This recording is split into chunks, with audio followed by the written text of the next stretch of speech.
Hello mga kagwapa, kagwapo, mga kabayan. Tingnan niyo yung sitaw ko. May long beans. Super sila. I already harvest 3 times. Tapos ito, marami na naman sila, 'di ba?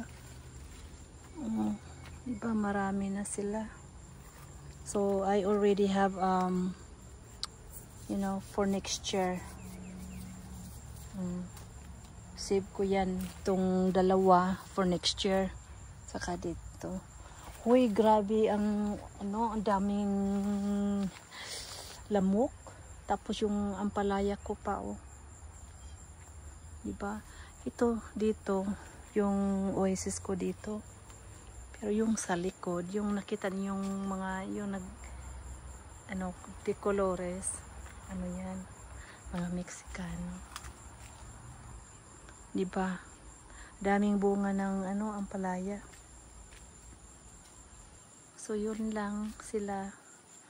Tapos yung ito, ay naku, ang dami talagang lamok. Hindi ako makapagsalita dahil pag ako'y nakabuka, yung bunganga ko is yung nito, pumasok sa bunganga ko. So just wanna show you for now. Yun, tubo, diba? Marami yan din tubo. Hala, hindi man na-harvest ng asawa kong mga ito, oh. Meron pa, ang dami. Ito. Hala, ang dami. Hindi man niya hinarvest, oh. Ang dami pa. Diba? Hala, natanggal. Hindi ko sila ay naku. Ayaw kong harvest ang mga ganito, ang mga yan. Alam nyo kasi ang asawa ko yung taga-harvest. Galing trabaho, yun ang gawin niya. Yung mga genius ko. Asawa ko hindi pa siya tapos linis sa pader namin. Dito nahirapan siyang maglinis dahil ang daming ang daming mga, tingnan mo, nakahiga na nga yung iba, oh. Nahirapan siyang maglinis dito dahil dahil ang daming mga bulaklak, zinnias, saka yung kalamantige. Pero at least na tapos niya dito. Linisin yung yung pader namin. Kaya I try to keep up. Every Thursday I mow the grass. Nako, ang dami ko pang gagawin dito. Lilinisan ko pa. Daming mga weeds na dapat linisin. Ito lang. Tapos yung persimmon ko, last year, ang daming bunga last year.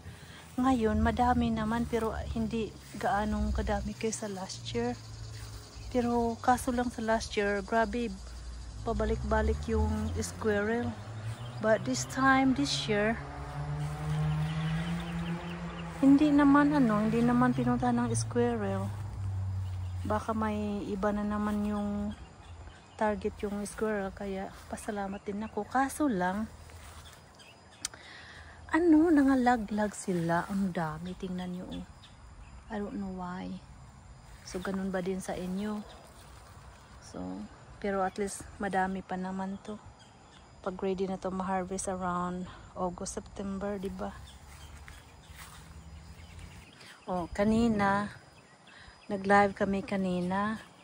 Nanguha kami ng talong kasi ang dami. Tapos, aalis kami sa next week, this coming weekend. Kaya hinarvest ko na lang yung mga eggplants ko. Pero so far, tingnan mo yung kamatis ko, diba? Ready na naman yan, i-harvest. Ang dami pang ang dami pang mga bunga ng talong. Pero at least, wala. Sa ano siguro, mga next week, may harvest naman to sa next week. Ay, meron pang malaki. So siguro naka-harvest kami today na eggplant is 15 pieces ata. Madami pa. Dalawang first boxes lang sa akin this year kasi kinuha ko yung dalawa kasi ginawa ng practice nila sa golf.